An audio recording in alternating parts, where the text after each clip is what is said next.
mais que você esteja procurando um significado, um sentido para aquela palavra, às vezes não encaixa, porque ela não está no costume daquele enredo, entende? Porque para escrever com palavras que sejam um pouquinho mais sofisticadas, você precisa saber fazer bem esse encadeamento, senão também o texto fica mal feito, ele fica mal escrito.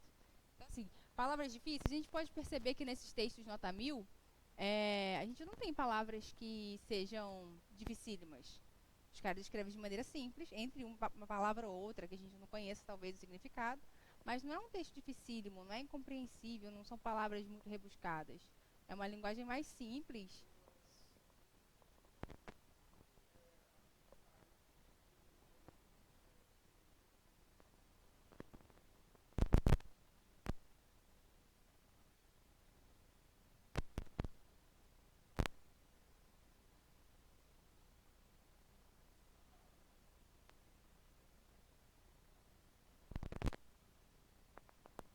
Também. É essa a ideia do argumento, né, propriamente dito.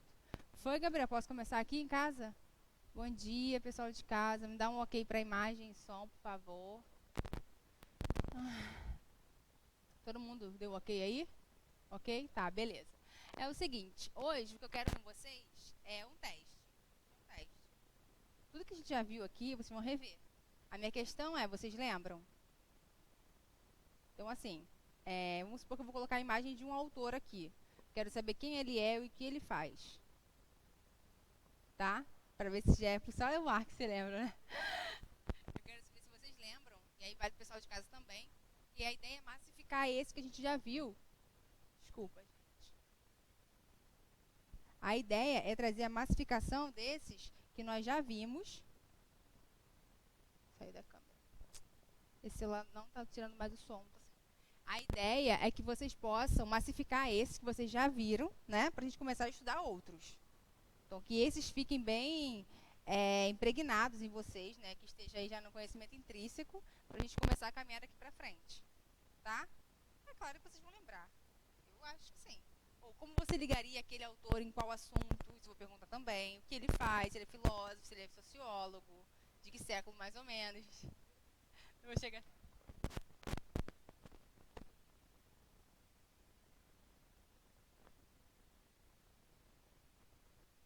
Ele usou o quê?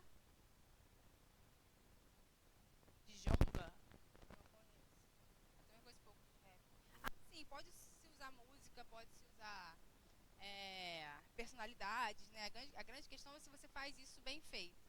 Porque não dá pra jogar também, você vai usar, sei lá, Katy Perry, aí você coloca aquilo lá de qualquer forma, não fica bom, parece que você está usando aquilo ali só como um recurso, porque você não tem outra coisa para colocar. Agora, se você faz uma análise crítica, né, das obras, da trajetória daquela artista, da música que ela propõe, da Beyoncé, ou Beyoncé, sei lá a pronúncia do nome dela, que ela fala, né, em relação à mulher, em relação ao racismo, se você faz uma crítica sobre isso e traz isso para a sua redação, ela é vista com bons olhos, é visto como uma argumentação. Agora, a grande questão é se você pega uma música e joga ali só para poder usar como um recurso de fundamentação, aí não vale.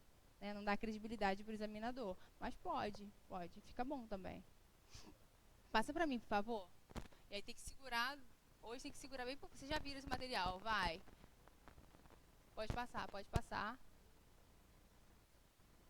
Tá, aí eu vou perguntar lá, né? Não vou deixar o quadro aqui. Constituição, usaríamos para quê? Resposta maravilhosa, quero exemplos. Pessoal de casa também, Constituição.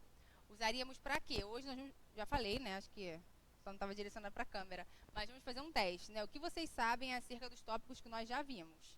Então vai ser uma coisa muito da oralidade hoje, tá? Constituição. Quais temas vocês usariam? Para que serve? O que ela é? Afinal. Democracia, acessibilidade.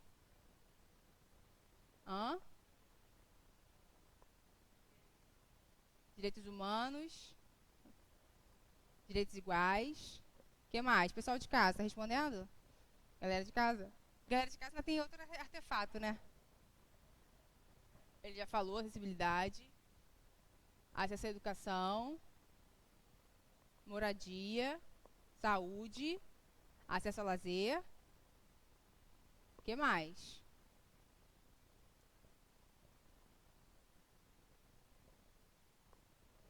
Difícil, né? Alguém conseguiria pegar um artigo? Se eu quisesse o terceiro artigo, o que, que tem lá? Ou o quinto, o que, que tem lá? Terceiro ou quinto artigo, que são os principais aí, o que, que ele tem?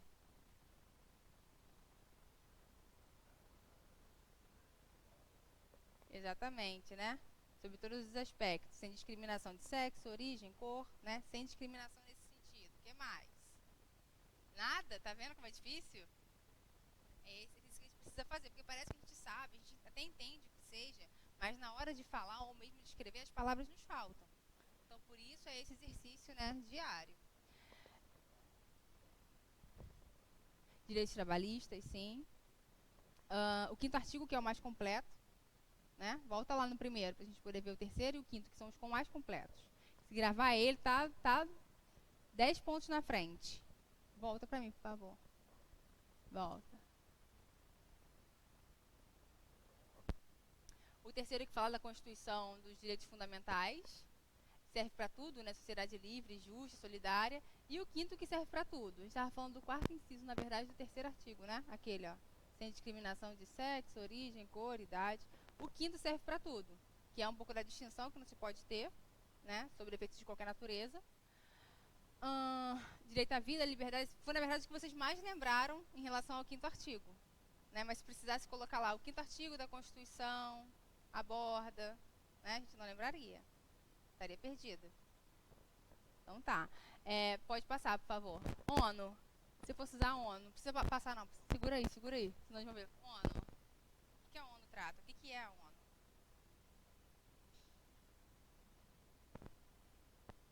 Das Nações Unidas, ela começa quando e por quê? Depois da Segunda Guerra Mundial. Por quê?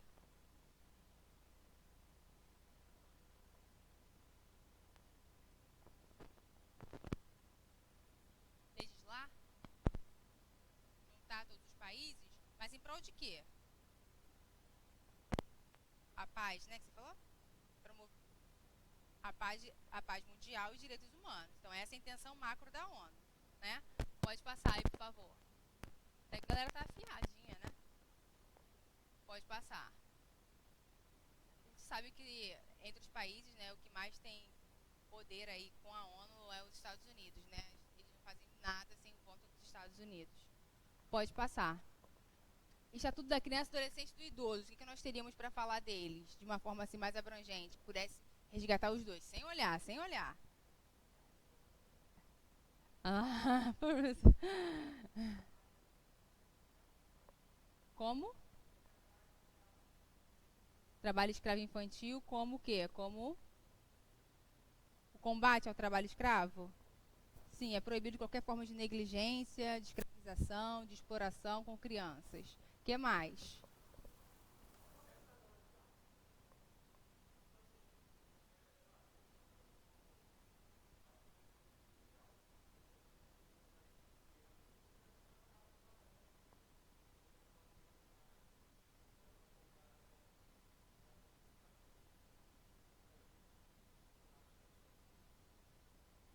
O Brasil menciona de parte mencionado?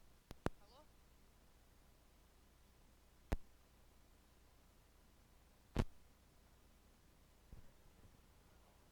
Linkado com a Revolução Industrial? É isso? Eu não entendi a pergunta. Tira a máscara pra mim, por favor. Olha eu, erradamente.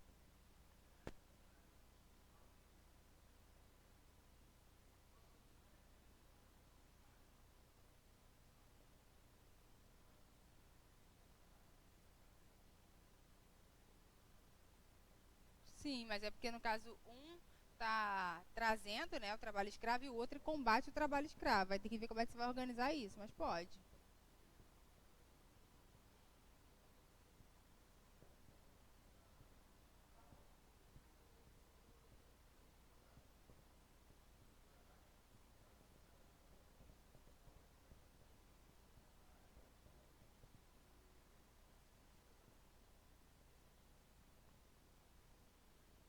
Deixa eu ver se eu entendi.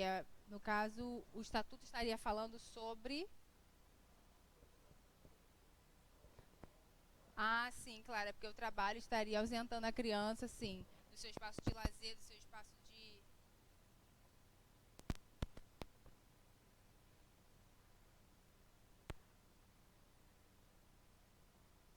Sim, é o mínimo, na verdade, varia de. Deixa eu lembrar aqui, porque teve uma reforma. Tem uma idade, acho que é de 0 a 3 anos, que é o período creche, aí pode a creche municipal, e de 3 anos e meio a 5 anos ela já pode começar a frequentar a escola sendo maternal. Ela tem essa variação, sendo aos 7 anos ela deve estar na escola. Sim, a mãe que não coloca o filho na escola, ela vai responder por isso criminalmente, né? Não se pode, é obrigatório. Então ela vai responder aí a guarda sobre a tutela dela, não só com as leis, mas também no conselho tutelar. De alguma forma ela não está cumprindo aí com a lei principal, que é o acesso à educação. Então a escola é um lugar obrigatório. Você querendo ir ou não, você precisa. Seus pais vão responder por isso. Alguém vai responder por isso. Não tem jeito. Mas você perguntou isso por quê? Oi. Sim, acho que sim. O que mais? Aí do idoso seria o quê? Eita, que o povo está estudando. Pode. É muito parecido com o da criança e adolescente. Esse daqui, ó. Obrigação da família, da comunidade, da sociedade em poder público. Assegurar o idoso como absoluta prioridade. Efetivação do direito à vida, saúde, tudo. Responsáveis pelos pais. Sim, porque senão seria abandono de incapaz, né? Você sabe que depois que seu pai atinge uma certa idade, você se torna responsável por eles, né? Filhos são responsáveis, senão vocês podem ser acusados, acho que, de abandono de incapaz. Então não são só os pais que têm responsabilidade com os filhos, depois de uma certa idade os filhos assumem uma responsabilidade com os pais. Isso é legislação, é lei. Ele não tem como passar agora. Cidadania, liberdade, dignidade, respeito e convivência familiar e comunitário. O que mais poderíamos falar sobre o Estatuto do Idoso? Se caísse hoje um tempo de redação voltado para longevidade no Brasil, o que estaria impactando a vida do idoso ou o que isso estaria impactando na vida do Brasil? Na vivência financeira do Brasil, diríamos assim.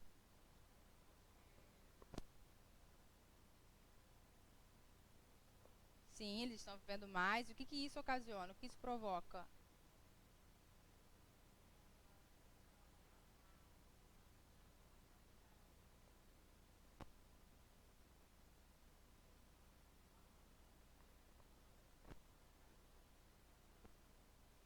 Então, a reforma da Previdência, né, ela vem sendo alterada há algum tempo em relação às aposentadorias. Então, se as pessoas estão vivendo mais tempo com alguma qualidade de vida ou não, elas vão, de alguma forma, também mexer, né, nessa estrutura financeira do Brasil.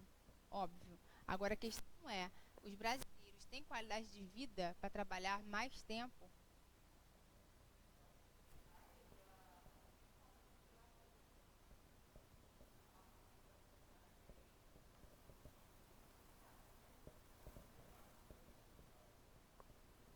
Como? Em saúde pública. É, E vocês concordam com a ideia de quanto mais idosos, então, o valor de quem está trabalhando, da arrecadação, no caso, aumentar em relação aos jovens? Já que os idosos estão vivendo por mais tempo, logo, eles irão se aposentar e irão viver também do dinheiro da aposentadoria, certo? Logo, quem é mais jovem deverá ter uma maior contribuição para a Previdência. Isso seria justo, não é justo? É o certo, não é certo?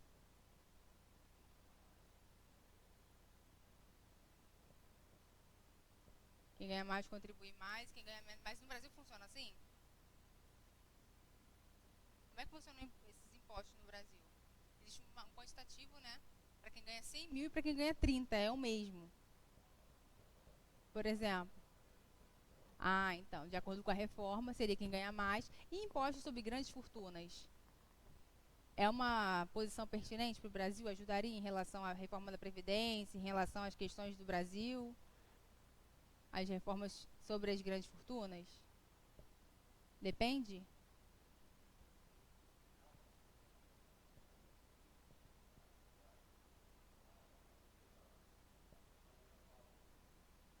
não tô escutando quase nada de máscara, gente. Quase nada. Tem que baixar um pouco. Não, a professora Gleice escuta? Vocês falando, gente, só eu tô com problema de surdez grave. Gravíssimo. Eu escuto menos, real. Real. Pode falar de novo? Você tá falando dos impostos?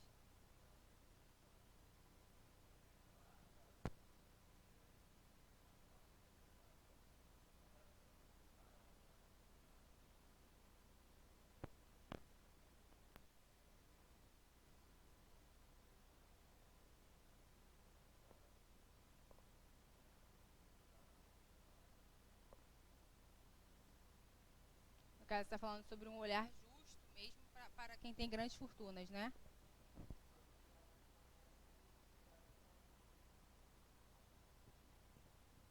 É, são corruptíveis, né? Deixa eu passar aqui rapidinho, senão vou ficar travado.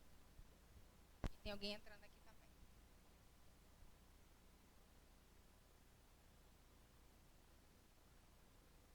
Então, te perguntando aqui, ela tá tirando dúvida só da galera que tá participando.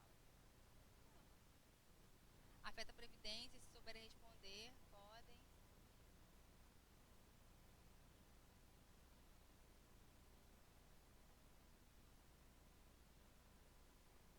Ah, sim, fala. Deixa eu passar aqui.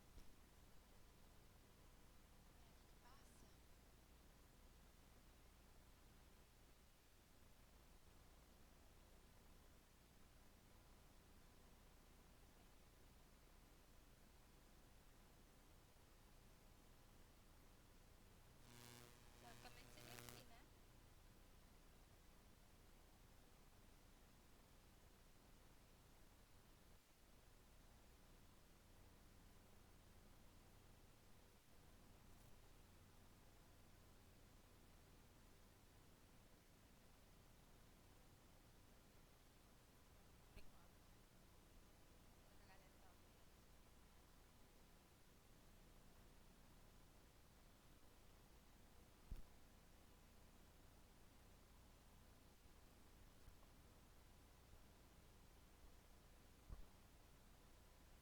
Como?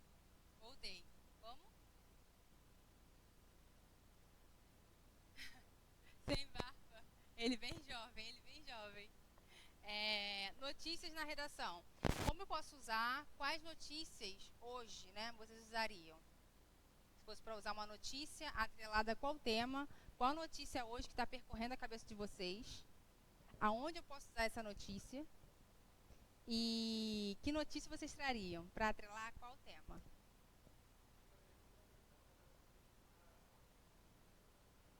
Violência, que era o que já tínhamos usado aqui, né? Mas tudo bem. Foi o caso do George Floyd, né? Aquele homem negro que foi assassinado por um policial branco. Aliás, essa semana o artista Luciano Huck publicou um outro vídeo nesse sentido. Não sei se vocês viram. Eu acho que havia uma nova onda de ativismo digital. Um rapaz com um carro bem grande, estava com os filhos dentro. Um rapaz negro, ele sai do carro, ele dá a volta. O vídeo é muito agressivo, assim. E o policial dispara vários tiros nele sem ele ter feito nada, assim. Tem um vídeo na página do Luciano Huck. E aí volta uma nova onda de ativismo digital em relação ao racismo estrutural, não só no Brasil, mas no mundo. Muito obrigada. E aí tem dúvidas lá? Acho que a galera estava falando da Previdência. Eu fui até aí olhar porque bateu um sinal. Né? E eu quero saber das notícias. Que notícias vocês saberiam hoje e que assunto vocês iriam estar atrelados? Ele falou de alguma coisa sobre racismo, eu trouxe esse caso. A desvalorização do emprego. Entregadores. Ah, sim. Sim.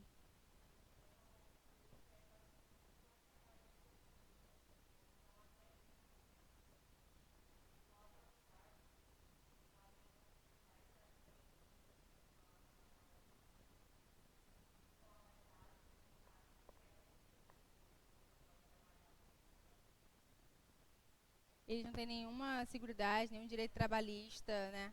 Eles precisam trabalhar com o próprio material, muitos deles compram a própria bolsa. Está falando dos entregadores de comida, que foi um trabalho que de alguma forma cresceu durante a pandemia. Então eles precisam às vezes comprar a própria maquininha, então é como se ele tivesse investindo na empresa que não é dele.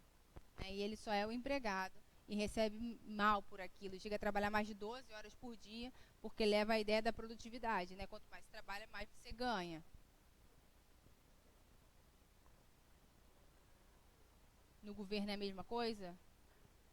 Uber. Ah, sim, já é uma modalidade desse sentido também.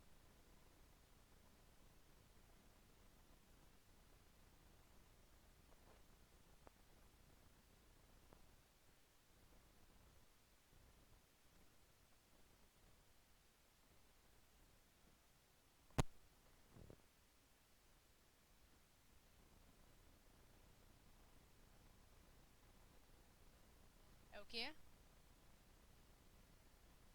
A quanto, tá queimando agora que você falou? Ah, sim, sim.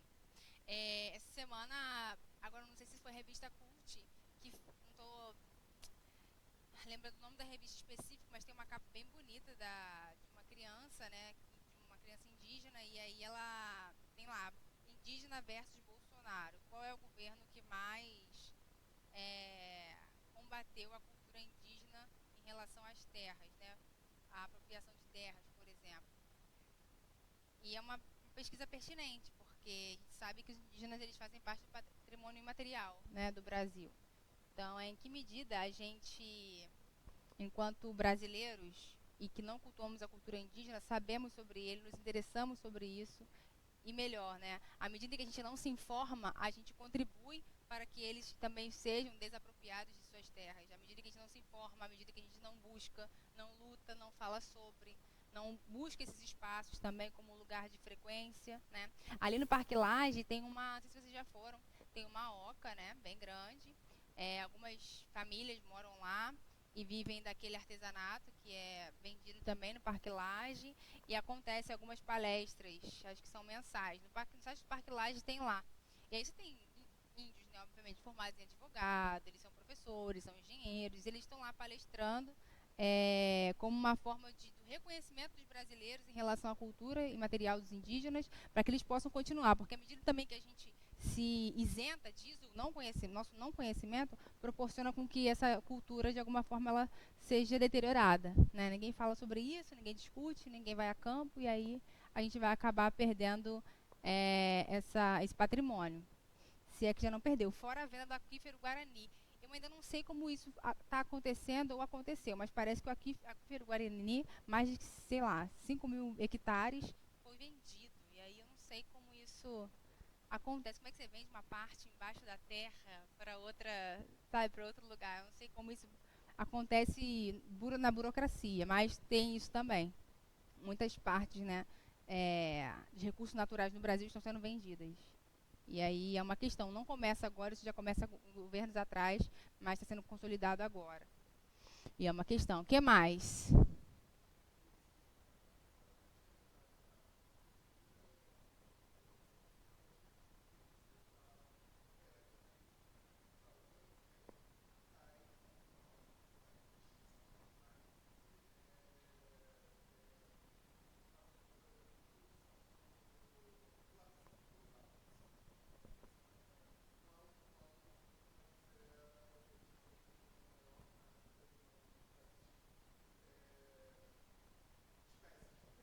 É como se a gente fosse deteriorando em cadeias, né?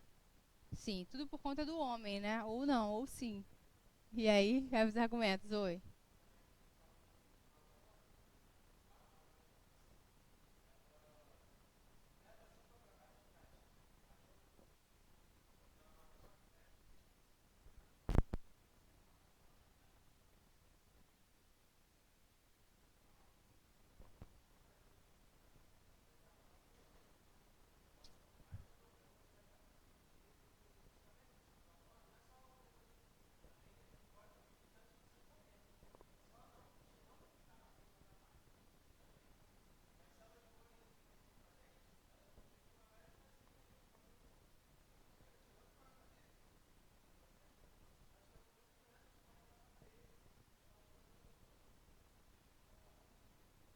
Sim.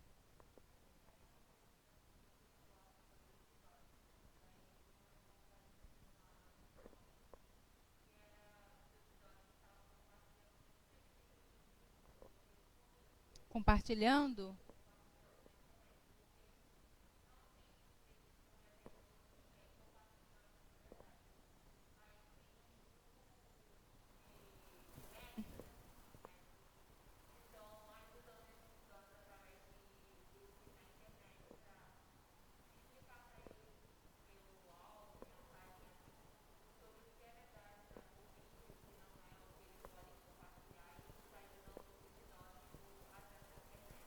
Ah, é importante, né? Porque é uma geração que está dentro e fora da cultura digital. Eles não são nativos, mas eles estão inseridos na cultura digital e na maioria das vezes, né, você já deve ter sido interpelado pelo pai de vocês ou pela mãe de vocês de como aquilo está acontecendo e eles não conseguem entender, mas eles compartilham aquela notícia, né?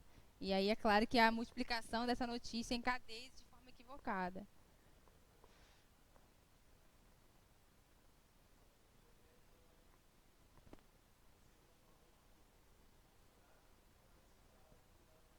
Eita, meu Deus. Vai entender esse povo, né? Fake news é sempre fake news, né? Como é que você vai viver de notícias falsas? É complicado. Você, notícias, você tem alguma pra contar? Não? Nada? Nada? Pessoal de casa, tem alguma notícia? Como é que é o descanso nos hospitais públicos? Conta aí, Laís. Descanso dos médicos, descaso. Acho que tem descanso. Descaso dos hospitais públicos, em que nesse momento do Covid sempre está acontecendo.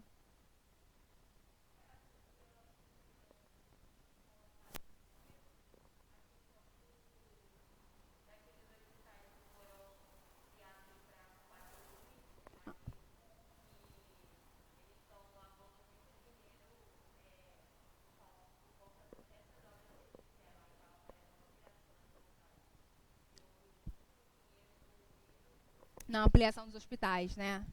Eu também vi essa notícia. Na ampliação dos hospitais, que deveriam de acontecer ainda neste ano, ela foi jogada para o próximo ano.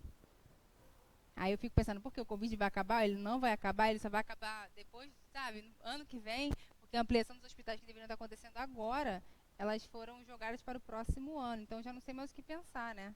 É um, é um caso também. A ganância humana, como a gente viu, né, na época do ápice do Covid aqui no Brasil, no Rio de Janeiro essencialmente, nós vimos alguns elementos, né, algumas pessoas que estavam fazendo licitações de 33 milhões, enfim, aproveitando desse momento para fazer dinheiro para si, sem imaginar que todo mundo poderia morrer, inclusive a própria família, né? É uma coisa muito louca isso. Vocês pegaram essa parte da notícia no ápice do Covid de que tinham alguns respiradores, por exemplo, dentro de grandes hospitais que não estavam sendo usados e pessoas que estavam cobrando absurdos em licitações e sendo aprovadas por conta do Covid. Então, a ganância humana também ela tem provocado, né? Tudo que a gente tem vivido hoje, infelizmente. Mostrando o quê?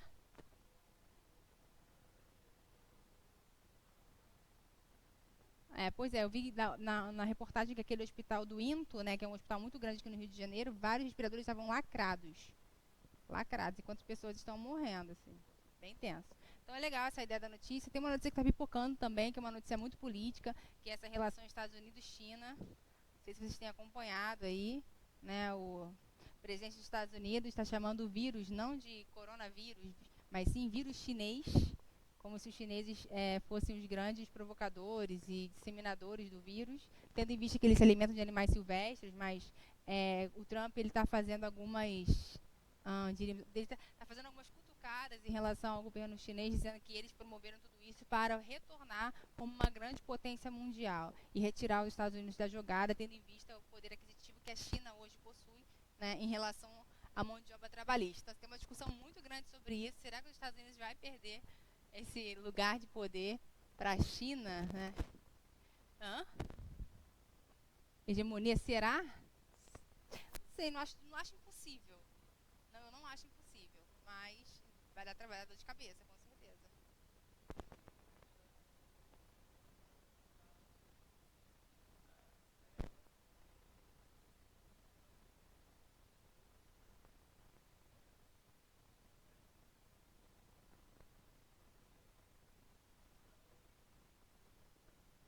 Sim, o importante dessas notícias é que a gente não pode generalizar, né? Assim, do investimento, do recurso, quanto que se passa do governo federal para os grandes hospitais. hospitais ou para as prefeituras repassarem, eu sempre pesquiso os hospitais que estão muito próximos à minha casa. Por exemplo, o Hospital da Posse. Eu sei que o Hospital da Posse recebe 18 milhões, né, por mês para manutenção dele. Se existe algum erro ali, o erro talvez esteja na gestão, que aí já é a Prefeitura de Nova Iguaçu com a gestão do hospital, aí sim tem alguns erros. Né, mas, de fato, o governo federal ele repassa esse dinheiro. É claro que deve faltar recursos sempre, mas é importante saber que a gente não pode generalizar. Nenhum hospital recebe recurso do governo. Não, isso não é verdade. Alguns hospitais podem receber menos do que deveriam de receber. E quem recebe, às vezes, faz uma má gestão. Mas, de fato, nenhum hospital, às vezes até fica, né, acaba entrando em greve, mas totalmente sem receber nenhum recurso, isso normalmente não acontece. Vamos lá? Tem mais notícias? Tem. Eu sei que tem ali.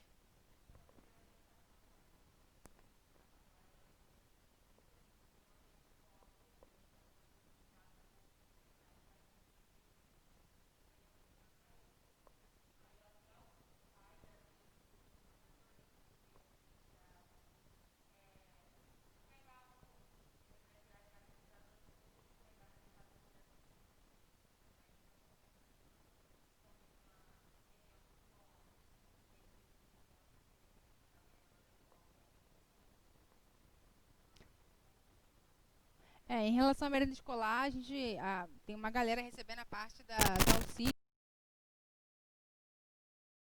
a mesma coisa, mas é só uma ideia de sair do nível de miserabilidade total, diríamos assim.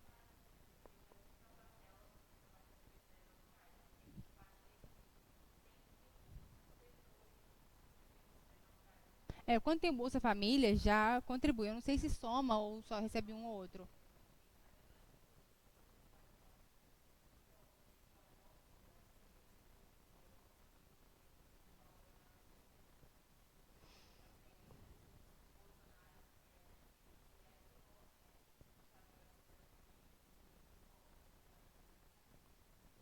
Pois é, em relação às escolas públicas, essencialmente, acredita-se que no próximo ano as crianças vão cursar 2 anos em um único ano. Já se sabe que é possível condensar o conteúdo para isso. Vai fazer tempo integral, possivelmente, vai todo mundo estudar em tempo integral. Alguma coisa vai ser feita nesse sentido.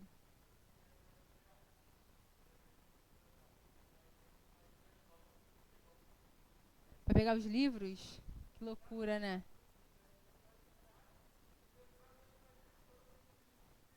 Que loucura, né? Como se a criança fosse estudar em casa sozinha, ou como se isso fosse mudar a vida das crianças por aquele momento, enfim. Passa aí pra mim, por favor. Já. Pode passar, pode passar. Pode passar, vai. Quem é esse? Quem é esse? Pessoal de casa também. Quem é esse? Quem será? O que, que ele faz? O nome tá ali, né? Então fica bem mais fácil. Agora, o que, que ele faz? Sobre quais temas eu poderia tratar com ele? E qual é a principal crítica dele? Capitalismo, o que mais? Exploração trabalhista, o que mais? Pessoal de casa também. Desigualdade social, luta de classes, o que mais? Ele é filósofo, sociólogo, revolucionário.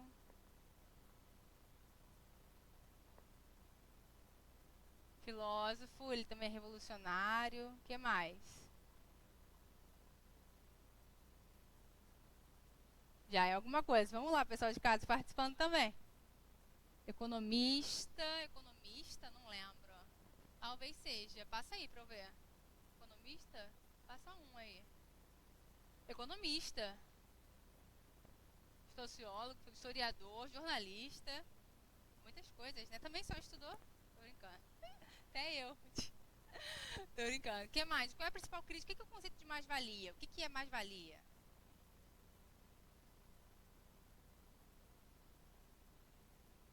Exatamente. A ideia dele é que esse dinheiro, né, fosse dividido para todo mundo que trabalha e faz aquele quantitativo maior para não promover, né, de alguma forma as desigualdades. Porque, de fato, o que ele entende como o maior problema do mundo é a desigualdade. Os países que mais sofrem com essa desigualdade, a gente tem maior índice de violência, maior índice de morte, maior índice de caos na saúde pública, na educação, e não é mentira.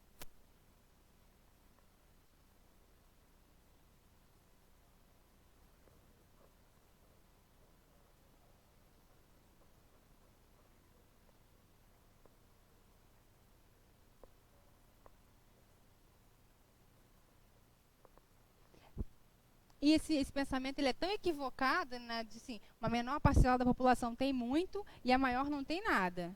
Olha que loucura isso. Aí essa galera que tem muito, eles fazem de tudo para não perder essa dominação, certo? Só que tem assim, muita gente que não tem nada. Eles não pensam que em nenhum momento eles vão ser atacados por isso? Eles não vão conseguir andar nas ruas. Eles não vão conseguir mais andar de carro. É isso que eles não estão entendendo, que a violência ela vai tomar parte dessa cidade. Né? Não só a violência em relação à violência voltada para o poder aquisitivo, né, que a gente está falando do roubo, enfim, mas entre outras coisas que vem acontecendo por conta disso. Então, essa desigualdade que vai sendo extremista vai impossibilitando que você viva. Eu acho que eu acompanho, né, o Luciano Huck, principalmente depois que ele começou a falar de presidência, política, eu comecei a acompanhar ele nas redes sociais. E assim, ele é um exemplo clássico disso, né? Ele sempre foi rico, ele é milionário, ele e a Angélica, quando eles se casaram, eles viram os maiores patrimônios do país, logo, eles não podem mais andar de carro. Lembra que ele teve o relógio assaltado? Lembra disso? Um relógio de 50 mil reais, ele parou no sinal, roubaram o relógio dele de 50 mil reais, era um Rolex, enfim. Nem tanto, porque Rolex ele é cadastrado. Então, assim, a pessoa que vai usar ele ou que vai comprar, né, ela não tem como trocar nada, nenhuma peça, nem fazer manutenção, nem nada, porque aquele relógio está no nome do cara que comprou, entendeu? Então, quando quebrar, quebrou, parar, parou, enfim, caiu no chão, não tem como consertar, para se ter uma ideia de como são esses relógios. Mas, assim, aí ele falou, então hoje eu não posso mais andar de carro, a gente só anda de helicóptero. Então, assim, vale a pena, né, concentrar todos esses milhões e ele deixar de fazer várias coisas, não só porque ele é famoso, mas também porque ele é muito rico. E no lugar dele tem várias pessoas no Rio de Janeiro, no Brasil. Então o abismo social, o abismo da desigualdade, ela não vai te favorecer, mesmo que você guarde os seus milhões para você e para toda a sua geração. É impossível se viver assim, como tem acontecido, né? É o quê? Ai, passa aí, por favor.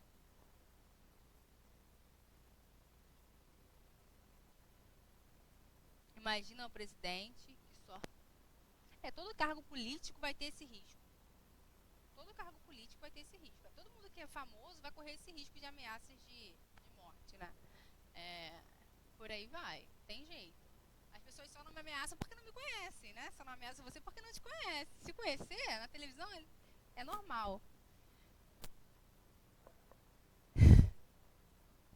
Imagino. Ó, egoísmo, consumismo também. E aí pode passar. Em relação a São Bernardo. São Bernardo. Não pode ler. Pula, volta pra mim, volta. Senão a galera. São Bernardo. O que é o São Bernardo? Quem é? O que é? Quem é o autor? É o quê? Ninguém lembra? É um cão? É o quê? Não é esse é o seminarista. É aquele que?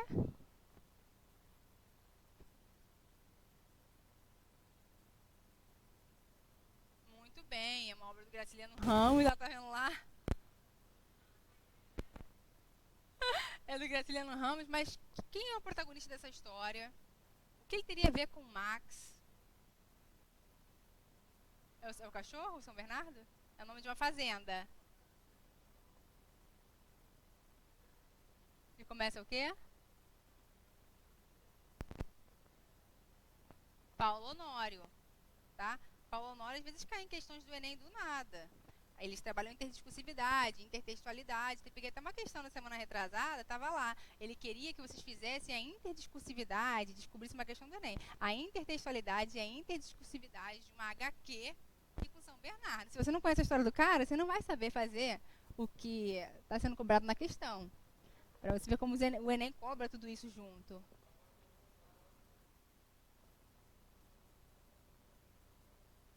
Não escutei.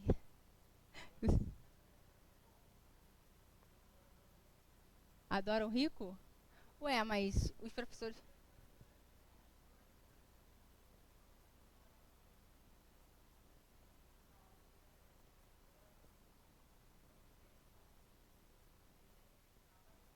Tabagismo? Vai cair em narcotráfico, vai cair em saúde pública, vai cair em influência, vai cair em tantas coisas, né? Não sei, vício vai promover de alguma forma. A galera vai ficar antenada, não tava, né? Então São Bernardo pode chegar lá. O protagonista é o Paulo Honório, né? É o cara que vai perder toda a sensatez. Ele quer ser dono dessa fazenda, ele vai transformar toda a estrutura e todo o conteúdo, todas as relações que ele vivencia será voltada para o dinheiro. Então ele vai, de alguma forma, ele vai cair, né, em detrimento da própria humanidade. Ele não é uma pessoa feliz, obviamente, mas ele vive essa relação intensamente, essa relação com o dinheiro. Clica nesse link pra mim, eu acho que é um vídeo bem curtinho sobre o vídeo. O link. Não consegue clicar no link? Não é? Volta. Volta. Aqui. Ou é o link do livro ou é um vídeo? Deixa eu ver. Ah, é um vídeo curtinho. Tem som?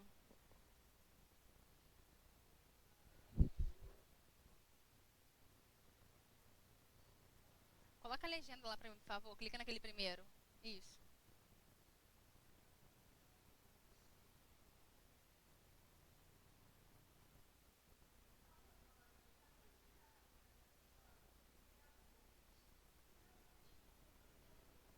Tá baixinho?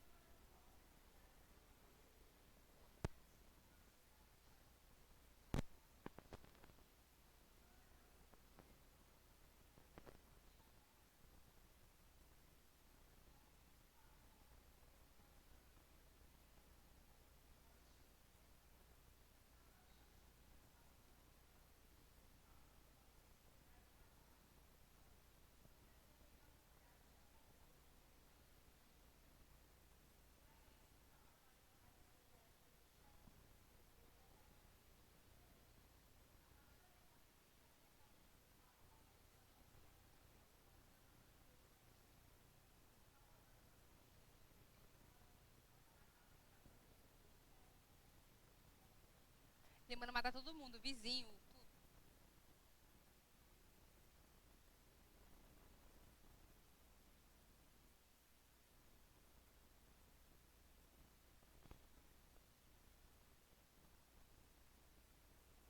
Certo dia, Paulo Honório percebe que precisa de um herdeiro para suas propriedades e bens, e por isso resolve se casar. Em determinado momento, Paulo conhece Madalena, uma professora, e a convence de se casar com ele. Após o casamento, Paulo percebe que Madalena se interessa muito pelos empregados e sobre as fianças, o que não agradou Paulo Honório, que pensou que ela era apenas uma moça frágil e do lar. A partir daí, começam os conflitos e a repentina mudança violenta de Paulo Honório. Não conseguindo controlar Madalena, Paulo se torna cada vez mais agressivo e ciumento. E nem mesmo o nascimento de seu filho amenizava as desconfianças e os ciúmes. Devido a uma dessas desconfianças, Paulo Honório expulsa Padilha porque acha que ele contou algo para Madalena, justamente porque ela havia o chamado de assassino. Cada vez mais, Paulo fica paranoico em relação à suposta infidelidade da sua esposa. Enquanto isso, Madalena sofria com a solidão e com o desgaste de seu casamento sentido semelhante. Certo dia, Paulo vê Madalena escrevendo uma carta e fica furioso, achando que deveria ser para outro homem. Tomando providências, ele exige explicações, mas ela estava com uma aparência muito calma. Ele diz que ele verá para quem é a carta e o que está escrito nela. Paulo Honório passa a noite sozinho e, ao chegar em casa no dia seguinte, descobre que Madalena havia se suicidado e que perto do seu corpo, já sem vida, estava a tal carta que ela havia escrito. Após a morte de sua esposa, todos os empregados próximos a Paulo Honório deixam a fazenda e ele se encontra abandonado. Por fim, em meio à solidão, Paulo Honório escreve uma narrativa. Amargurado e arrependido do passado, toma consciência de seus atos e busca algum sentido para sua vida escrevendo sobre sua história, sentado à mesa, fumando cachimbo e bebendo café. E essa foi a história do livro São Bernardo. O nosso grupo agradece por vocês terem assistido e esperamos muito que vocês tenham gostado. Um beijo e bom dia!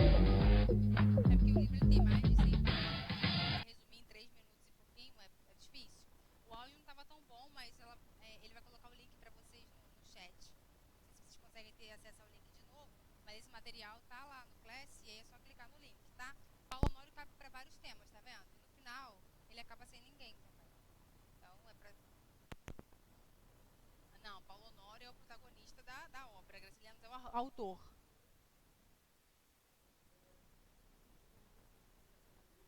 O Paulo Honório. Ele faz uma narrativa da própria vida. Ele escreve. Não, Graciliano Ramos é o autor. Paulo Honório é o protagonista. As pessoas tendem a confundir.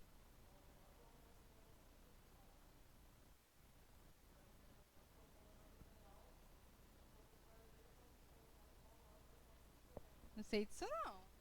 Não sei disso não. A gente faz essa confusão, né? A gente quer sempre entender que o autor está se colocando ali, mas não, o autor pode utilizar só da imaginação dele para produzir tudo isso, ou reproduzir uma história que ele já escutou, já ouviu, já pensou. Não necessariamente a história dele, né? A gente até em literatura costuma não confundir isso. O autor é só o autor. E aquele personagem é tudo criação, é tudo história, sabe? Tipo, pra não confundir isso. Igual a galera fala de Dom Casmurro, né? Dom Casmurro não sabe se foi traído ou não por Capitu. Aí todo mundo fala que aquilo ali é a história do Machado de Assis, que foi traído pela esposa dele, mas ele também tinha uma amante. E o pessoal vai inventando histórias. Mas não tem. Então a gente percebe que São Bernardo também encaixa em vários temas, né? Inclusive em relação, perder senso de humanidade, ele não tem mais, né? Ele não é humano, ele manda matar o fazendeiro vizinho, ele quer as terras, no final ele casa, e a esposa só fica com aquela relação por dinheiro, ela acaba cometendo suicídio. Então, assim, os empregados todos vão embora da fazenda e ele acaba sozinho. Então, toda a relação, né, de dinheiro, de exploração, de ganância, poder, em detrimento, acaba sendo em detrimento do próprio homem. É isso que esse livro quer mostrar. Pode passar, por favor? Então, São Bernardo já sabem, né? Em quais temas encaixar. Já sabe. Esse quadro. Picasso. Qual o nome dele? Do quadro? Guernica, né? É um quadro que vai falar aí, é o pós-guerra. Ele é um dos quadros mais falados nesse sentido, né? Que eles acreditam que Picasso trouxe a principal representação do pós-guerra, aliás, durante a guerra, inclusive, né? E do pós-guerra a partir dessa obra de arte. Passa aí pra mim, por favor. Eu não sei qual foi a questão que isso foi cobrado, foi de alguma universidade também. Não é isso que eu quero. Ó, isso aqui vale para a UERJ, por exemplo. Tá? Isso é a representação do quadro. Guernica, do Pablo Picasso, vale para a UERJ. Por quê? Fala sobre o fascismo como movimento político, econômico, social.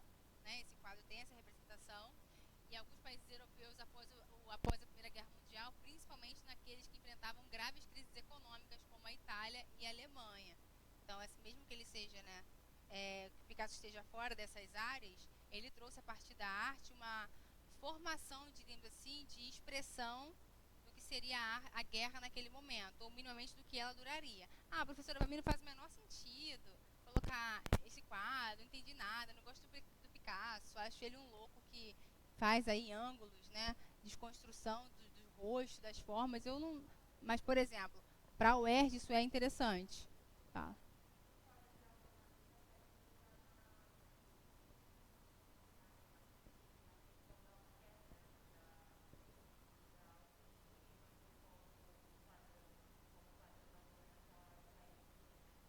Como autoestima, o quê? Mas o quê? O padrão da mulher. A Mona Lisa é um exemplo de perfeição, né? Ela é uma das obras mais valiosas do mundo. É porque representava as mulheres daquela época, né? Sem sobrancelha. Porque as mulheres retiravam todos os pelos do corpo por conta de, sei lá, piolho, animais, enfim. Então a ideia é que você tivesse o menor número de pelos possíveis, né? E aí as mulheres raspavam as sobrancelhas.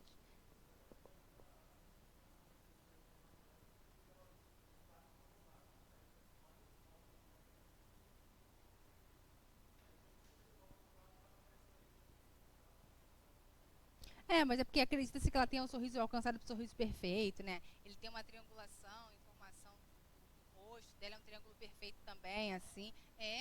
Tem umas histórias também sobre a Mona Lisa nesse sentido. E até hoje se sabe se era ele, o autorretrato dele, se realmente era uma mulher que ele tem várias especulações. E que ele chamou uma banda para tocar, por isso que ela soltou aquele meio sorriso. Tem muitas histórias, mas a grande questão da Mona Lisa também, que as pessoas colocam, é que independente do ângulo que você esteja, parece que ela está sempre olhando para você. Então, isso foi a perfeição matemática do quadro, né? Essa triangulação que ocorre acho que é do antebraço dela para o rosto, que promove essa ideia de do lugar que você esteja, ela está te olhando. É isso, né? Mas cabe Mona Lisa. Cabe em vários aspectos, né? Como alcance da perfeição, enfim. Pode passar, por favor. Volta lá na Guernica, por favor. Lá, ó, as grandes questões, né, entrelaçadas ao quadro. Concentração de poder na mão de um único líder. Então, aí cabe muito para o George Orwell, que ele está falando de governo totalitário, de governo autoritário, e o uso da violência e o imperialismo. Tá? Então, cabe a questão da hegemonia. Esse quadro Guernica cabe em todos esses aspectos, tá? Para vocês tratarem, inclusive, lá na UERJ. Então, Guernica é importante para isso. Já falamos sobre essa diferença entre obras de arte para o Enem e obras de arte para a UERJ, né? Ela é muito... Claro que para o Enem é importante, mas mais ainda para a UERJ, obviamente. Pode passar para mim, por favor. E aí, o que esse quadro me diz? Tarsila, já sabem, tá vendo? Eu usaria esse quadro para falar de quê? Pessoal de casa também, ninguém tá respondendo nada. Cadê Laís? Quem é a outra menina que estava aí? Ana... Larissa? Alicia. Esse quadro representa o quê? Como? O que eu poderia utilizar para poder encaixar na minha redação?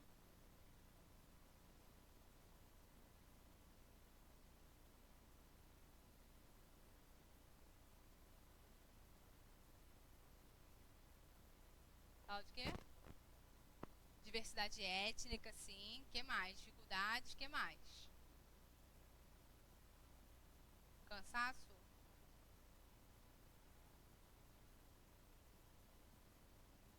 Exploração trabalhista, imigração, preconceito linguístico daria? Tendo em vista a multiplicidade étnica. Imagina esse pessoal todo numa fábrica, na mesma fábrica. Xenofobia, o que mais?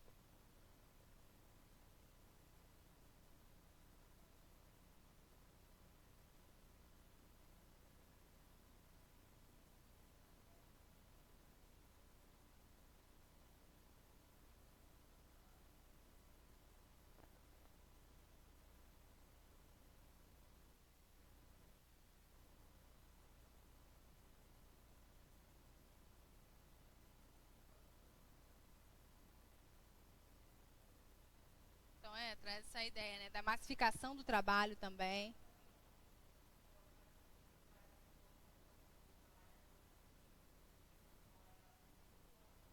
Foi o que ele colocou, assim, essa ideia do trajeto.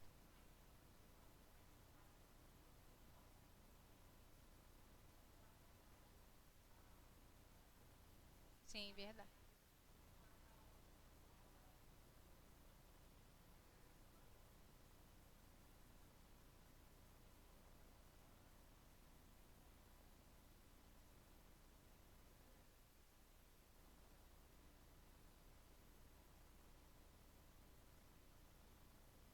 Verdade. Verdade.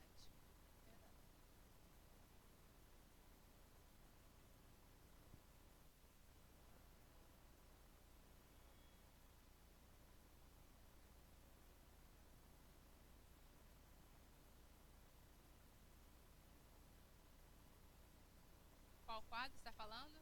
Qual quadro?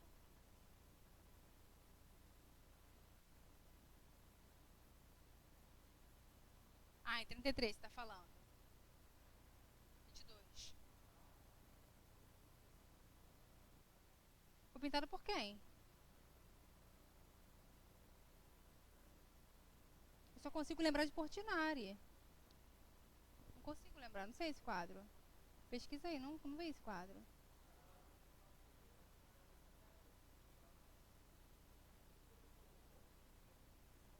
Porque já era também uma estrutura, né, do modernismo, era mostrar a realidade vivenciada pelo povo, né? Já é isso também como movimento literário, que por isso é pertinente também. Assim como o realismo vinha retratar as obras, né, e as mulheres daquela época, no modernismo a ideia era uma crítica social mostrando a realidade. Então a ideia era que os artistas pudessem se mobilizar nesse sentido. Agora esse quadro, estou lembrando do Portinari com um homem negro com os pés grandes assim na lavoura. Esse quadro para mim é memorável. Ele vai pegar ali pra mim. Agora eu não tô conseguindo resgatar. Pode passar pra mim, por favor?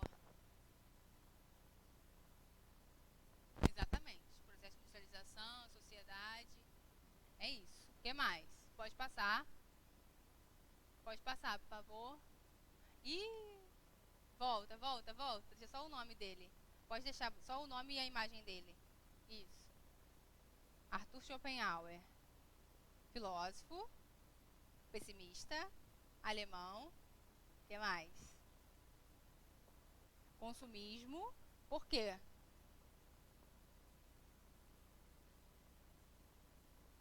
Exatamente. É a ideia da busca, né, para sempre da felicidade. Que mais?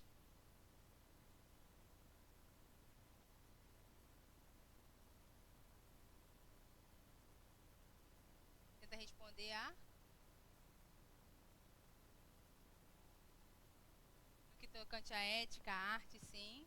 Ele diz que são as únicas coisas que iriam nos libertar, seria o conhecimento, a arte por ser original, né? A ética iria nos libertar desse lugar de consumo. Se você vive o tempo todo consumindo coisas, é porque de fato você ainda não conseguiu invadir esse espaço da produção de conhecimento. É o que ele acha, né? O que ele acredita. Então ele cabe para muitos temas que equivale a essa compra exacerbada, né? Imediatismo, consumismo, sempre vai caber Schopenhauer, porque ele fala que o homem é um ser incessante que está sempre em busca da felicidade e querendo coisas a partir disso. E aí logo ele explica, quando você atinge esse tal nível, quando eu só fosse feliz quando eu tiver, sei lá, um carro conversível. Aí ele vai falar, quando você comprar um carro conversível, que é o que acontece com todo mundo aqui, você vai querer outra coisa. Então essa busca incessante, ela iria, né, obviamente, estar em detrimento do homem, pelo próprio homem, aonde você seria infeliz diante desses passos, e isso não vai acabar nunca. Então a ideia é que você tenha consciência de que tudo que você quer e que você deseja, quando você chegar lá, você vai querer outra coisa. Então esse movimento ele não acaba, a não ser que você se aproxime do conhecimento das coisas. É o que ele traz. Pode passar.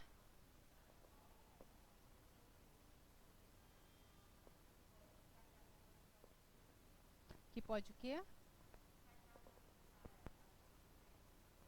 Filosofia de vida?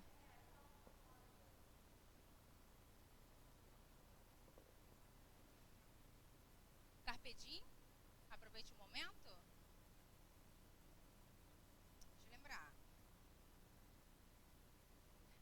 Carpe diem vem do arcadismo, né? Essa ideia do homem camponês, da valorização da Arcádia, que é essa cidade na Grécia, e essa valorização da vida mais simples. Poderia, dá pra casar.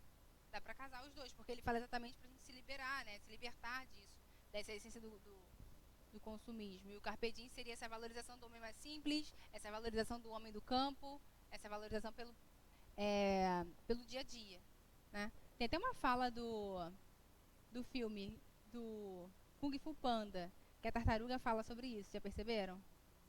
Ela fala... Exatamente, é essa fala. Que aí tem a ver com Carpe Diem. Nunca viram essa fala? Ela fala que o presente é uma dádiva, por isso se chama assim, presente. É uma fala do Kung Fu Panda. É a tartaruga e ele. E é muito bonitinho. E aí Carpe Diem também se encaixaria nessa fala do filme, que se encaixaria com Schopenhauer, e aí vocês vão montando os textos, sabe? Seguindo os textos.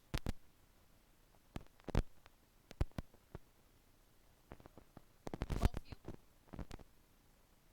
Bacurau? Bacurau. Eu também não vi ainda, mas sim, ele tá bem famoso. Ele, na época, ele foi lançado, eu tava até estudando na UF ainda. Eu não fui ver. Não consegui. Mas eu tenho que procurar. Isso aqui é muito bom. Verdade. Pessoal de casa, nada? Schopenhauer, nada? Pode passar, por favor. Esse material vocês têm, tá, gente?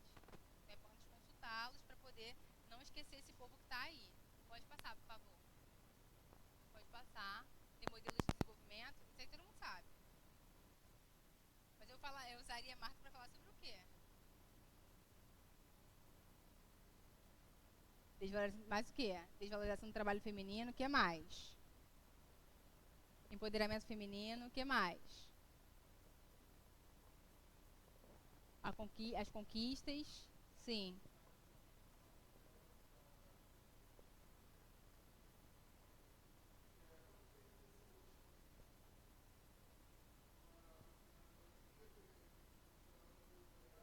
Representatividade?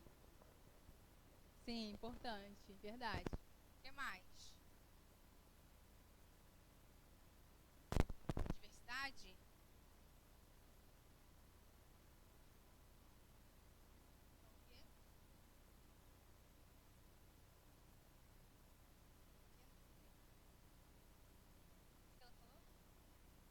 Igualdade, sim, a isonomia, né? Pelo menos salarial ou pela profissão. O que mais?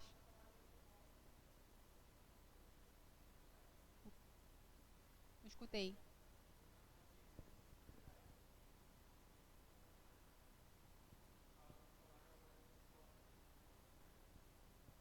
Tomara, tomara. Pode passar. Pode passar. Pode passar. E aí? Brava. Hannah Montana. Pessoal de casa, quem é ela? Quem é ela? Que vai todo dia.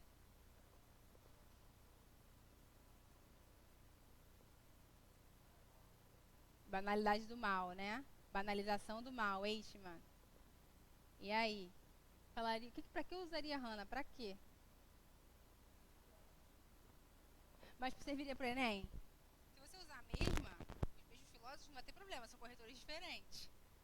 Então você poderia sim utilizar tanto a Hannah, né, no Enem quanto na UERJ.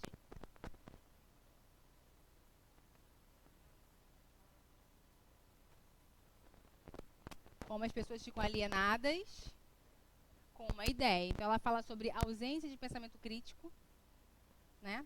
Então é por isso que as pessoas começam a banalizar o mal e começam a naturalizar a maldade, banalidade do mal.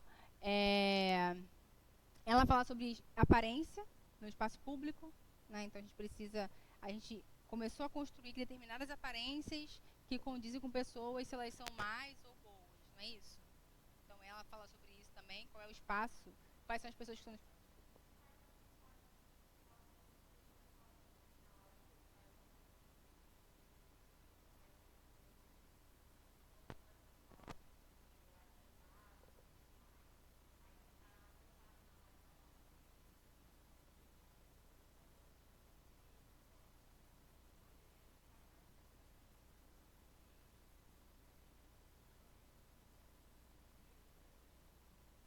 Ele levava as pessoas a refletir sobre as coisas que estavam acontecendo. Ah, sim.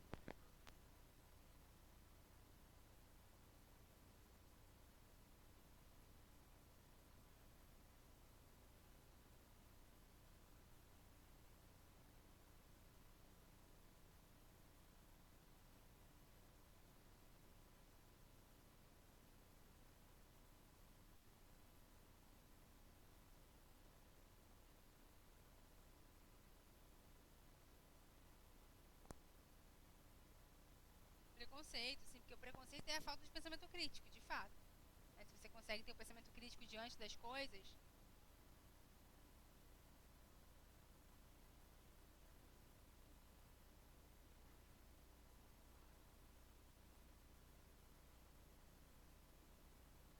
Muito bom.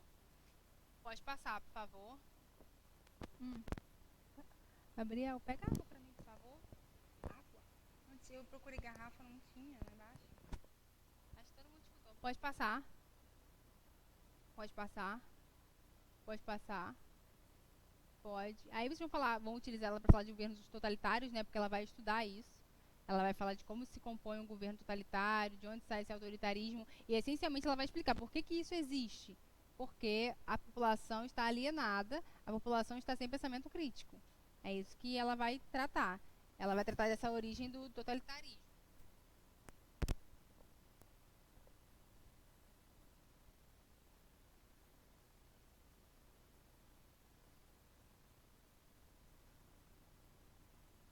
E agora?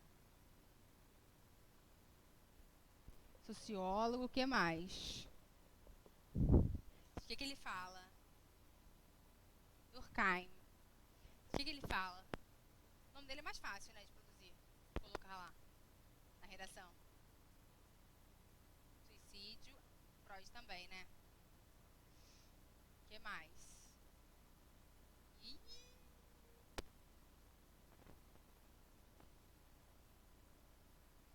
Ele fala sobre as duas coisas. Sobre escola, espaço escolar como primeiro lugar de socialização, por isso que você precisa ir para a escola para reconhecer o outro, né? Para ver como o outro é. E como o espaço vai também envolver você, que é a transformação do meio, a sua transformação a partir do meio. O que mais? Só? E Durkheim não vai ser usado aqui então, de jeito nenhum. Pessoal de casa também nada sobre Durkheim. Nadinha, gente. Esse material tá lá mais ou menos há um mês. Ou mais. Como vocês estão produzindo essas redações? Diga-me. Ele era amigo de quem? Do Karl Marx? Falava sobre capitalismo? E esse todo mundo sabe, pelo menos. Zygmunt Bauman. Pokémon? Esse todo mundo sabe, não? Será? Ele fala sobre o que, gente? Nada?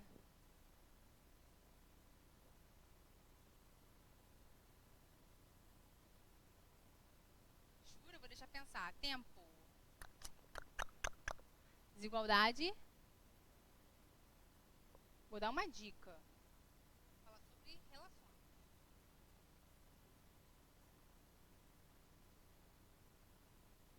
É o principal conceito dele.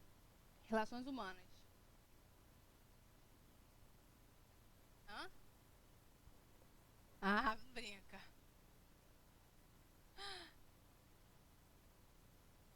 E ele é bem atual, ele é bem contemporâneo, ele morreu há pouco tempo, ele morreu bem velhinho.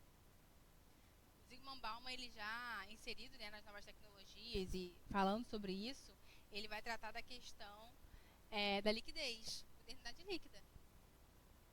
O que é modernidade líquida? Modernidade líquida, que é um ponto, que é um contraponto da solidez do Marx. Lá em 48, Marx fala sobre a solidez das relações, né? E ele vai falar o seguinte das relações: as relações não são sólidas, que é um contraponto, né? Ele vai falar das relações são líquidas, as relações elas são imediatistas, elas atendem a uma demanda de consumo. Então, as suas relações com seus amigos das redes sociais ou qualquer outra relação de trabalho, amorosa, enfim, ela estaria ali para um consumo direto. Você não se relacionaria mais diríamos, pela relação em si ou pelo que ela promove a você, mas sim no que ela pode te oferecer. As pessoas estão...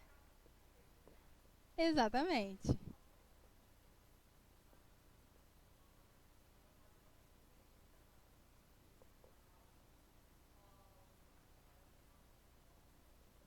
Então ele vai falar sobre como tem tudo muito rápido, né? Você consegue ter 1.000 amigos, 2.000 amigos pelas redes sociais, como é tudo muito de forma imediata, as pessoas já não valorizam mais nenhuma das relações, porque é como se elas pudessem ter tudo ou fazer tudo ao mesmo tempo. É tudo muito rápido.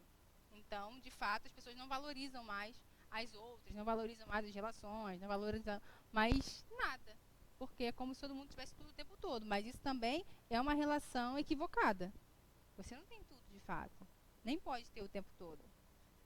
É uma ilusão. É uma ilusão que a gente carrega, né? Se você tem um problema, dificilmente você vai ter para quem contar, por exemplo. Se você tem uma questão que é muito difícil para você, você tem dificuldade de encontrar alguém que você possa contar. Ainda é disso que ele está falando, dessa liquidez das relações. Só que você tem 5.000 amigos na sua rede social, por exemplo. Mas se você tiver de fato uma questão, você vai pensar muito sobre para qual pessoa contar. E talvez essa pessoa nem exista.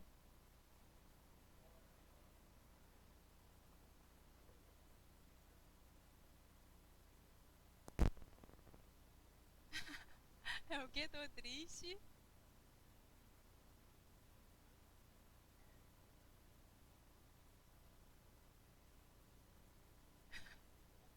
E na maioria das vezes eu acho que ninguém liga mesmo. As pessoas querem ver só a sua vida e só as coisas que você pode produzir. Esse movimento.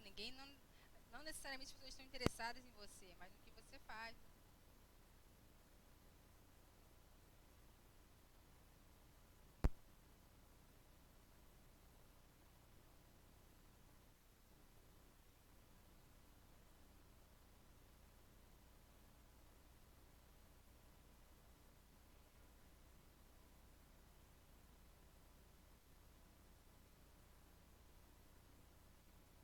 mostrar eu fico pensando por que as redes sociais elas não nos ajudaram a mostrar as realidades distintas que a gente vive.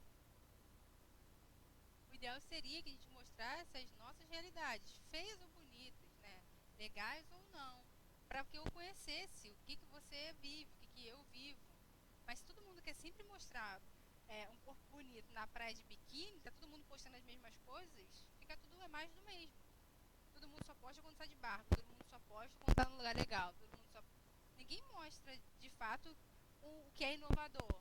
Inovador pra mim é você fazer sei lá, você tem um pé de capim-limão no seu quintal e você faz um chá à tarde. Caraca, você pode isso? Como é que você faz isso? Você que sabe. Plantas que você vai... Cristiano, que é o professor aqui, ele é biólogo, então assim, no quarto dele ele tem várias plantações, ele cultiva várias plantas. Isso é interessante, que é a realidade dele, ele gosta de botânica, entendeu?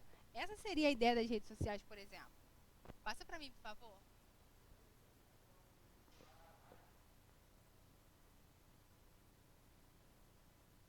O pessoal o quê?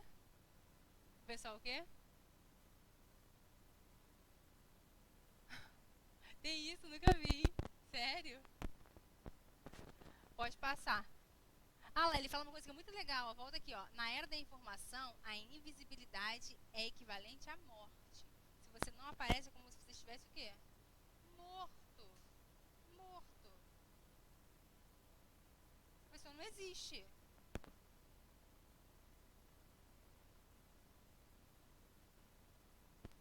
Exatamente. Não, e assim, pior o Facebook quando gera o aporte até quando a pessoa morre, né? O Facebook ele vira um lugar pra isso também. A pessoa morre, aí várias pessoas colocam homenagens lá, virou esse lugar de depósito de qualquer coisa, assim.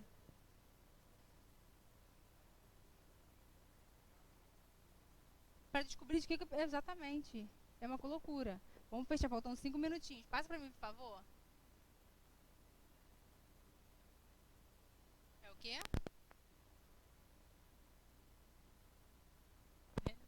Então, a modernidade líquida seria, né, definição do indivíduo a partir dos produtos e informações que ele consome, competição econômica, que é o que as pessoas fazem nas redes sociais, basicamente, movimentação de pessoas e ideias, busca individual pelo sucesso, fluidez, constante movimento, incertezas e imprevisibilidade. Tudo isso a gente falou aqui dessas relações das redes sociais. Passa só mais um para mim, por favor. Dá para casar com Schopenhauer, dá para casar com Marx, que essa competição econômica está sendo gerada lá pelo capital, por exemplo. Não pode passar. George Orwell, daria para falar sobre o quê? Eu poderia trazer George Orwell para o Enem? Poderia. Mas para falar sobre o quê?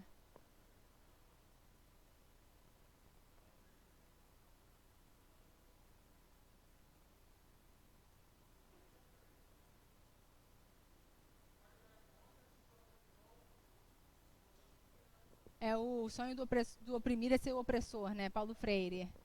É essa ideia. Que mais, George Orwell? Que mais?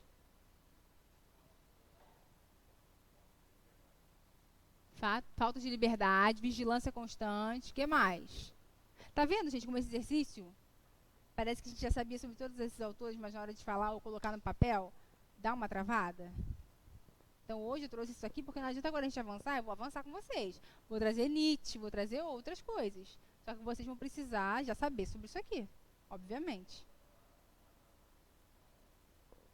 John Locke, sim, fala sobre o homem pelo próprio homem, não. O homem é lobo.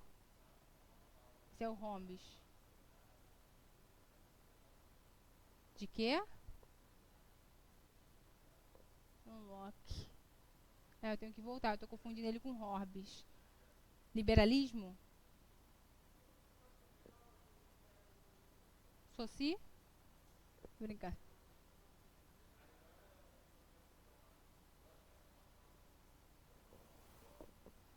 Não sei, não escutei. Passa pra mim, por favor. Pode passar. E aí poderia casar com... isso aí é fácil, né? Todo mundo sabe. Na hora de filme, todo mundo sabe. Falar sobre o que do Coringa? Pra mim é o personagem do, sei lá, dos últimos anos. Melhor personagem dos últimos anos. Saúde mental. Transtornos.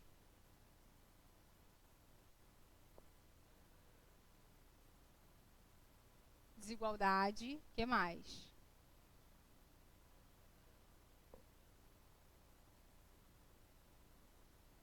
Sim, porque ele perde, né, esse serviço. Chega um tempo que a psicóloga dele fala que não vai poder mais atender, eles perderam, né, esse dinheiro da prefeitura, enfim. Então, a falta de consideração pelos pacientes de saúde mental.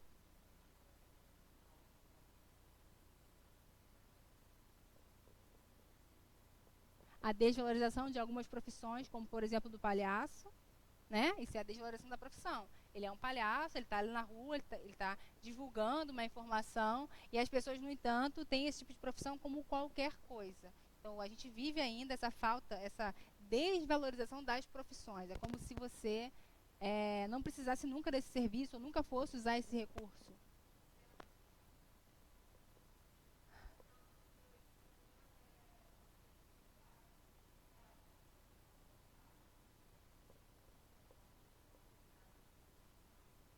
Exatamente, eu acho que essa ideia da desvalorização das profissões é até um tema pertinente pra gente, sabia?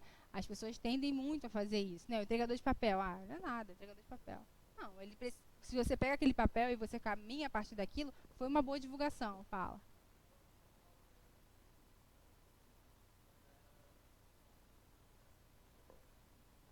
Do homem bom, da ética, assim.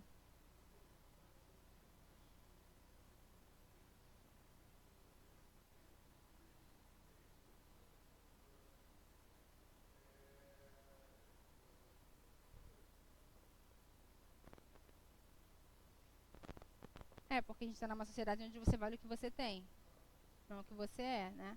Só mais um pra gente terminar, só o último agora, pra gente fechar. Vai, pode ir. Doenças mentais, porte de armas também dava pra falar, né? Justiceiro com as próprias mãos, pode passar também. Pode, luta de classe, falar, acho que falamos.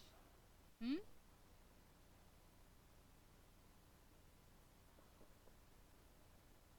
não escutei nada. Não, mas nos Estados Unidos, aqui não. Mas nos Estados Unidos eles têm facilidade de compra, enfim. Aqui também, né? Não vê que esse menino entrou na escola aí e matou todo mundo? Um menino. Lembra desses casos, né? Tassi da Silveira e o outro. Os garotos conseguiram comprar várias armas. Compraram pela internet, chegou em casa. Olha a loucura disso. Pode passar. Aí é aquele quadro, seminarista. O que ele é, gente? Ele é o padre que faz o quê? Ele vive justiceiro com as próprias mãos. Ele é um assassino de aluguel. Tem um áudio dele que eu queria colocar pra vocês, mas vou colocar na próxima aula. O áudio é assustador. É o padre, esse link aqui. Demora um pouquinho. Ele vira assassino de aluguel, pra vocês pensarem. Dá pra trazer Hannah Arendt? Dá. Porque esse padre, ele começa a banalizar o mal. Ele não acha que matar pessoas que cometem erros é uma coisa errada. Ele acha que tá certo. Ele era geneticista. Geneticista, né? Ele era, né? Que ele tinha uma casa e as pessoas iam lá. Eu lembro disso, sim. Banalizou o mal, mas assim.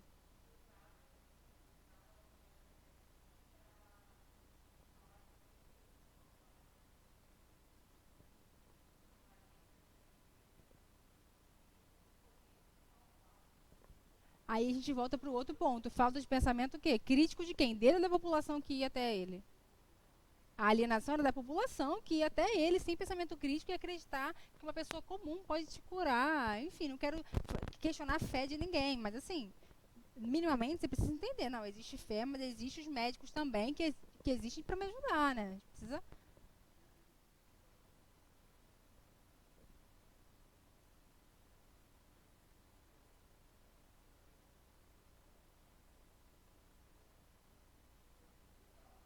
Exatamente.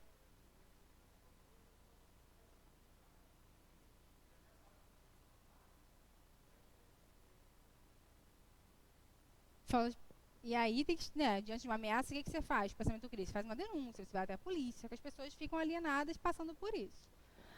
Bom, e aí chama a Hannah Arendt, né? Porque ela vai falar que um totalitarismo vai se colocar quando a nossa alienação estiver tomado conta. É isso por hoje, viu, né? Como às vezes a gente pensa que sabe, acha que sabe, tá todo mundo lá, mas a gente não lembra o que é. Então agora sim a gente vai começar a caminhar, tá? Entre outros filmes, músicas, outros filósofos, para vocês condensarem mais nas próximas gerações. O tema que está lá hoje é a importância do desenvolvimento da sustentabilidade. Tá? O tema que está lá no Class. Coloquei hoje para vocês, porque a gente não falou ainda sobre meio ambiente diretamente. Está faltando falar de saúde e meio ambiente diretamente. Ok? Então é isso, até a próxima aula. Um abraço, tchau, tchau. Façam as redações e coloquem lá, tá? Querem as folhas? Agora a gente começa a caminhar. Todo mundo já sabe tudo que viu aí.